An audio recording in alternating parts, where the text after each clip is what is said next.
E aí, meus amigos? Beleza? Toda aquela empolgação que a gente tava pro começo da Libertadores foi um banho de água fria, né? Fale a verdade, esse empate xixelento na Venezuela contra um time ridículo, ruim, a nível amador. Pô, quem que é o nerd de futebol que acompanha o campeonato venezuelano? Difícil, né? Então a gente não tinha a menor ideia do quão bom ou ruim era esse time, do quão grande a gente sabia que não era, mas do quão pequeno também era esse time, porque, pô, jogo fora de casa, na Libertadores, e não ter pressão, não ter torcida adversária, já é um grande pontapé de partida pra gente conseguir trazer um resultado bom aqui pra casa. A gente não teve pressão, o time dos caras era ruim. O Corinthians poderia ter feito ali uns 2, 3 já logo no primeiro tempo, poderia ter matado o jogo no segundo e conseguiu a façanha de trazer um empate para a Neoquímica Arena contra esse time ridículo da Universidade Central da Venezuela. Não menosprezando o time dos caras, mas eles são ruins. Pô, camisa 10 dos caras gordo. Colocaram o filho do dono lá com 16 anos, uma criança no ataque, quase fez gol no primeiro tempo. Uma bola que sobrou justamente numa fatiada desse camisa 10 gordo. Meus amigos, tá aqui o patrocinador SofaScore. Vou utilizar inclusive o SofaScore para fazer análise desse pós-jogo. Nosso patrocinador master. Se você está na televisão ou no computador, passa o celular aqui, ó, e baixe gratuitamente o melhor aplicativo de alertas, dados, informações, estatísticas, tudo. E se você está no celular, não vai conseguir fazer o scanner do QR Code, confere o link na descrição. Tem na descrição e também no comentário fixado. Então já vem para a tela do meu computador para a gente tentar entender o porquê o Corinthians não foi efetivo e não conseguiu trazer essa vitória aqui para casa. Vamos lá, o Corinthians começou forte, né, pressionando, inclusive você consegue ver que as notas foi tudo acima da média dos jogadores do Corinthians, porque a gente ficou com muita posse. Então, nessa pontuação aqui acaba contando os passes certos, as tentativas de jogada. O Yuri Alberto, que não foi tão afetivo, e nem o Ranieri, que saiu logo no começo, é que ficaram um pouquinho abaixo dessa média. Mas aí até mesmo quem entrou, na verdade, todas as alternativas aqui demorou. Por que, que a galera critica o Vampirão? E principalmente nisso, na demora de fazer substituições e aqui nesse caso no conservadorismo. O Corinthians poderia ter ido muito mais para cima. Pô, ao invés de colocar o Thales Magno no lugar do Depay, por exemplo, aos 72 minutos, poderia ter entrado com o Thales Magno muito antes, só que não no lugar do Depay, sim colocar um 3 atacante e ir para cima dos caras para finalizar essa partida já logo lá na ida, na Venezuela, que poderia ser matado sim, devido à diferença grotesca de qualidade entre os dois times. Meus amigos, vamos lá. Já falei que o camisa 10 dos caras era gordo. E mesmo assim ainda conseguiu criar algumas oportunidades. E cara, o Corinthians foi ali no começo do jogo, né?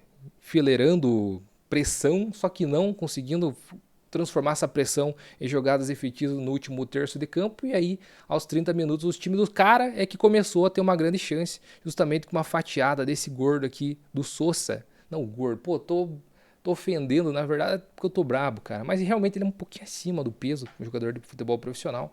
E aí, quase que o filho do time do. O filho do dono do time quase acabou fazendo gol. O cara nem foto tem, nem era pra estar no time titular. Jogou só por conta da visibilidade que a Libertadores trazia e quase ainda fez um gol nos 30 minutos do primeiro tempo, daquela bola que sobrou da fatiada do camisa 10 aqui. E depois o Corinthians acordou, né? Pô, logo num lance na sequência, Memphis Depay fez uma boa jogada. Memphis Depay estava errando tudo, né? Até os 30 minutos do primeiro tempo, errando domínios, passes. E vão falar também, talvez, da qualidade do gramado, mas ele é gramado natural, só que o gramado ruim, né?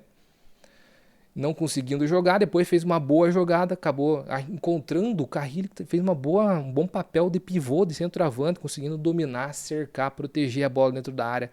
E deu um lindo chute rasteiro também, golaço do Carrilho, que tem muita técnica e todo mundo sabe disso. Outra coisa a se pontuar no primeiro tempo também é que, por força maior, tivemos a volta de Breno Bidon já logo aos 15 minutos de jogo, né, onde o Ranieri sofreu uma lesão muscular. Tomara que não seja nada grave, a gente vai saber disso na volta agora para São Paulo. No Corinthians já agora, já nessa noite, já vai pegar o avião e voltar para São Paulo, porque tem muito jogo a seguir. E pô, a gente vai ter 4 quartas-feiras, 4 meses de semana com Libertadores. Se a gente faz um bom resultado hoje, já poderia estar muito tranquilo na volta em São Paulo, na quarta-feira que vem, ainda colocando aí seus esforços mais para quartas de final do Paulistão, inclusive. Mas não, a gente vai ter que jogar a 100% de novo. E cadê o 100%? A gente sempre tá falando, não, mas é que a galera pode ser que tá se poupando para os jogos mais importantes, para estreia Libertadores, o time mesmo, fazendo manejamento de elenco. Aqui a gente, a princípio, teria os 100% dos jogadores mais principais para essa partida. E cadê o futebol, meus amigos? Foram várias as partidas que o Corinthians conseguiu o resultado, mas não conseguia demonstrar um bom futebol. E mais uma vez o Corinthians fez isso, e em Libertadores é ainda mais difícil, e a bola pune ainda mais do que no Campeonato Paulista. Os caras foram lá no segundo tempo, quando o Corinthians também era a mesma coisa do primeiro tempo. O Corinthians também superior, também poderia ter feito ali 1, 2, 3 gols. Tranquilamente. Cara, o Corinthians podia ter voltado com uma goleada tranquila. Pô, falando aqui, todo mundo vem aqui no canal através, tentando às vezes encontrar algum ponto positivo, porque eu sempre sou aquele cara otimista. Tô aqui meio que só reclamando nesse pós-jogo de hoje, mas se você quer algo otimista, vamos pensar pro lado supersticioso da parada. Em 2012, o Corinthians foi lá na Venezuela, tudo bem, não era para Libertadores, mas era estreia da Libertadores em 2012, e o Corinthians empatou fora de casa na Venezuela, num jogo xixelento também, chato, contra o Táchira, e trouxe 1-1 no primeiro jogo daquela campanha invicta na Libertadores. Se você quer algo positivo, quer contar com o fator história e com o fator superstição, o Corinthians foi lá de novo na Venezuela num jogo paia, de dar sono, trouxe 1-1 também. E foi esse aqui o nosso pontapé inicial na competição em 2025. A gente poderia entregar muito mais. E eu acho que, sinceramente, é a nossa... Pô, posso falar isso aqui, virar meme depois, né? Mas eu vou colocar aqui minha opinião. Pô, tô aqui para dar opinião, né? Vou colocar minha opinião que o Corinthians passa, pô. Tem muito mais time na Neoquímica Arena, não é possível que a gente não vai conseguir imprimir um ritmo de jogo e golear esses caras. São muito, mas muito, muito fracos. E o Corinthians tem a obrigação de golear jogando bem na próxima partida, senão vai ter que começar a pesar em cima do Vampirão para perguntar qual é, Vampirão. Os resultados vieram realmente nessa primeira fase do Campeonato Paulista, vieram no final do Campeonato Brasileiro, mas a gente precisa de performance também caso a gente queira avançar e enfrentar adversários mais difíceis logo aí nas próximas fases do Campeonato Paulista e início do Campeonato Brasileiro, na verdade, fase de grupo. Fase de grupo da Libertadores, se o Corinthians avançar, a gente não vai avançar como cabeça de chave, a gente muito provavelmente vai pegar um time bem embaçado. Bem embaçado como cabeça de chave. Podemos pegar um River Plate, podemos cair em um grupo do time brasileiro. A gente pode enfrentar um Flamengo, o próprio Palmeiras, numa fase de grupo. E aí? O Corinthians vai ter futebol, vai ter desempenho para conseguir um resultado, inclusive nessa fase de grupo. Vai ter 2 jogos aí para conseguir isso. Um em casa, outro fora, contra um time grande. Vai conseguir performar? Vai conseguir trazer 3 pontos? Vai conseguir classificar? É por isso que a gente tem que cobrar, sim, inclusive maior efetividade do nossa defesa, que novamente foi vazada, em mais um jogo fácil, que poderia tranquilamente passar, e o Hugo Souza com clean sheet, a zaga sendo elogiada porque não teve nenhuma dor de cabeça, mas não, novamente lá pela esquerda, o Hugo e o Bidon não acompanharam o cara no cruzamento.